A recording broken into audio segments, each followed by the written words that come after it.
Hello, नमस्कार. मी अभिनव माध्यमिक classes Jalgaon यांच्यामार्फत आणि तसंच माझं एक यूट्यूब चॅनल आहे, मॅथ्स का पॉवर स्टेशन.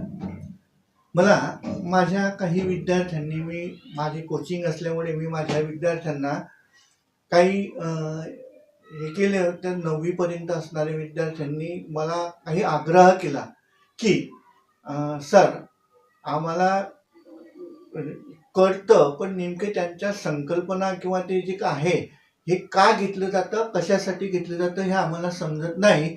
यासाठी तुम्ही आमचं बेसिक घ्याल का? है ना. मी विचार केला की 2, 4, 5 विद्यार्थ्यांसाठीच आपण का घ्यायचं. ते तयार होते करण्यासाठी, पण मी असा विचार केला की आपण आता 2, 4, 5 विद्यार्थ्यांच्या ऐवजी जर कधी भरपूर विद्यार्थ्यांना याचा जर फायदा करून दिला तर एक चांगलं होईल. आणि आता आपल्या शासनाने सुद्धा परीक्षा एकदम स्ट्रिक्ट आणि कडक वातावरणामध्ये घ्यायचं ठरवलेलं आहे आणि आपलं गुणांकन वाढायला पाहिजे.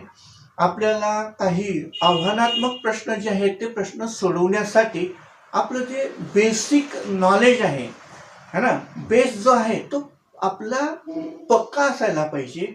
बेस माहिती असेल तर आपल्याला जे आव्हानात्मक क्वेश्चन्स किंवा प्रश्न विचारले जातात ते प्रश्न आपल्याला सोडवता आले पाहिजे. यासाठी मी 9वीच्या विद्यार्थ्यांसाठी आता परीक्षेचा कालावधी त्यांचा पुढे लोटण्यात आलेला आहे.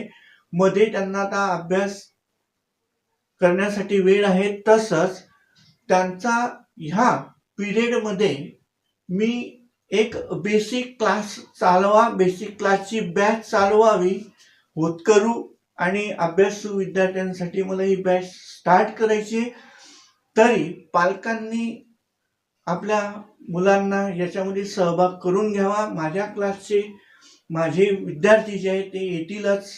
विद्यार्थ्यांनी त्यांची नातेवाईक, मित्र मंडळी किंवा इतर लोकांना यामध्ये समाविष्ट करून घ्यावे. मी माझ्या शिकवण्यातून मला बरेच जाणवलं की बऱ्याच मुलांच्या संकल्पना बरोबर नाही. जास्ती प्रॉब्लेम त्यांना जॉमेट्रीमध्ये येतो. जॉमेट्रीमध्ये त्यांना फिगर समजत नाही, त्या फिगरमधल्या प्रॉपर्टी समजत नाही है ना. कोणत्या प्रॉपर्टी केव्हा यूज कराव्या, कारण ती प्रॉपर्टी माहीत असते परंतु त्या प्रॉपर्टीचा अर्थ काय आहे हे विद्यार्थ्यांना माहीत नसतं. ह्या दृष्टिकोनातून मी ही बॅच चालू करत आहे.